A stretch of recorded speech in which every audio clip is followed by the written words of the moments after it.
Something very strange happened at the royal wedding of Prince Harry and Meghan Markle. There was the traditional British wedding. For love is strong as death, passion fierce as the grave. Its flashes are flashes of fire, a rage. Such as seen in this very stilted rendition of poetry. Flame. Many waters cannot quench love, neither can floods drown. A reading done without any motion, any movement, any life. We have the traditional Anglican music.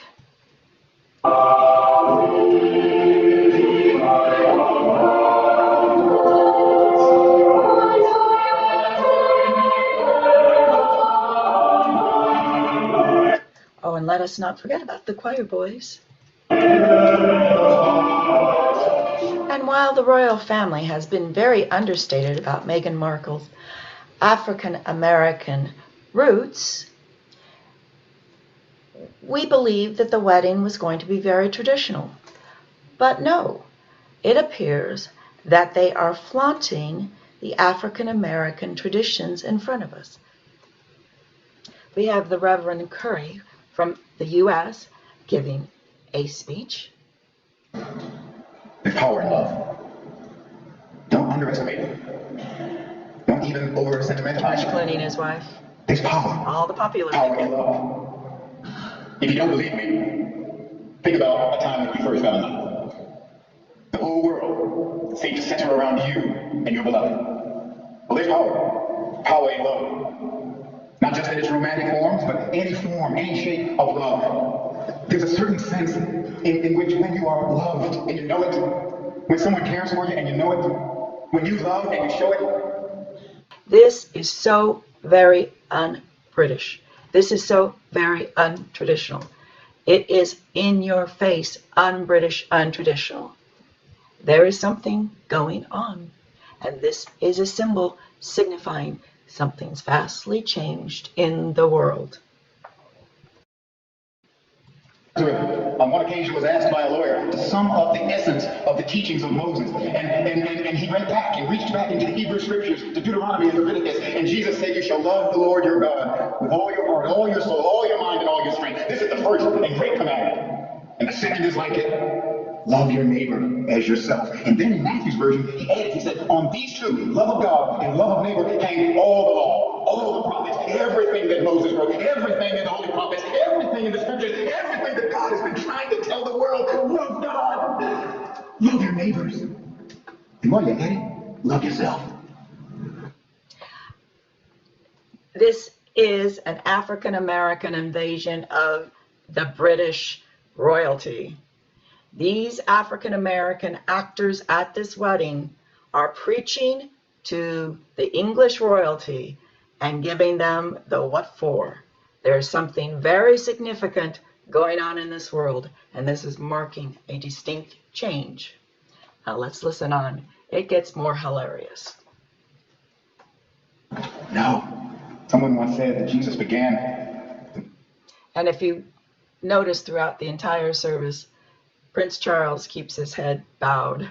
He has been taught from the time he was very young that black African Americans were beneath him, and now he can barely look at them. So I find this hilarious. It's in his face. Revolutionary movement in all of human history. A movement grounded in the unconditional love of God for the world. And a movement mandating people to live that love. And in so doing, to change not only their lives, but the very life of the world itself. I'm talking about power. Real power. Power to change the world. If you don't believe me, well, there were some old slaves in America's antebellum South. And he's preaching about the old slaves in the antebellum South. Listen up, East India Company, Dutch East India Company, the old slave traders. So now the slaves are teaching the slave traders.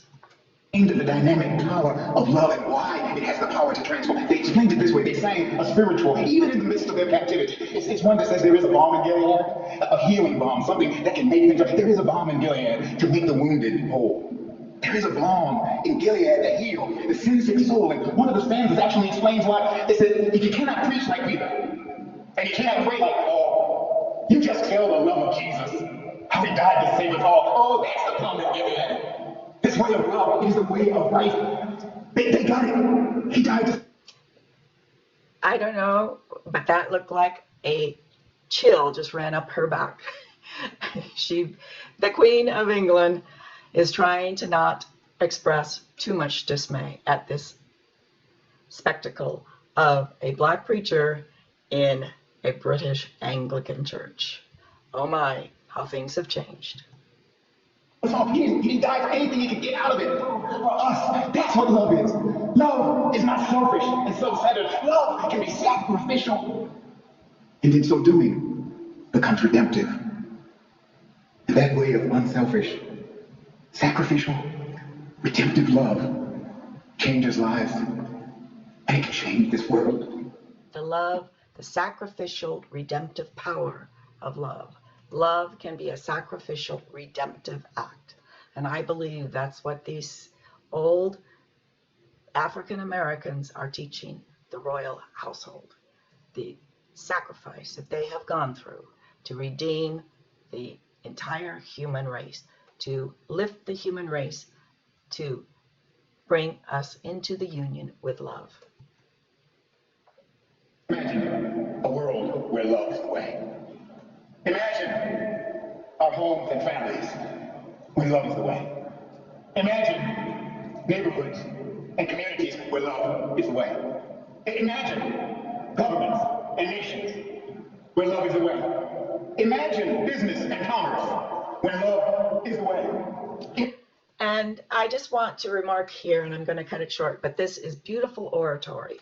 See how he keeps using repetitive phrases of love, and he ascends higher and higher and higher. Unheard of in the Anglican Church with their old intoned sermons. Anyway, love it, love it, love it. This is a great, great spectacle, and it marks something big.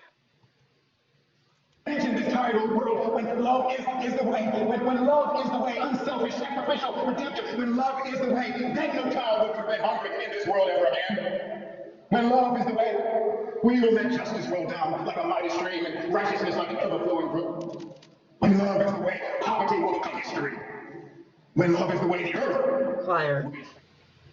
This couldn't get better. And I'm going to show you the very chagrined faces of the audience, but this is just in your face, Black power. Something is happening, because even if Prince Harry married a woman with black African roots, they did not have to have a ceremony like this. This is definitely a teaching moment to the royal family, but it's also signifying something. Something has truly changed in the world. Darling, darling, stand by me. Stand by me. Yes, stand by me. Stand by me. Stand by me. In the sky, stand by me. Yeah, stand by me. Stand by me. You noticed? Prince Charles still has not raised his head. He's keeping his head down. Darling, so darling, darling, stand by me. Stand by me. Ooh. Stand by me. Stand by me. Well, it looks as though since the last Blackmore king lost his head, Charles I, who was a Blackmore king, it looks as though the Blackmores, the Black Africans, have returned to their royal seat in London, England. I think. A lesser known fact Charlotte, or maybe I should say an overlooked fact about Queen Charlotte, she was in fact an African American woman. She was the first black queen, Queen Charlotte. Wow. That's our beloved lady. That's the lady that we are named after. No, so she was friends with Mozart and Bach, which got her the nickname, the patroness of the arts. And one of our nicknames here in Charlotte is the City of the Arts. We're also known as the Queen City because of our direct relationship with Her Highness.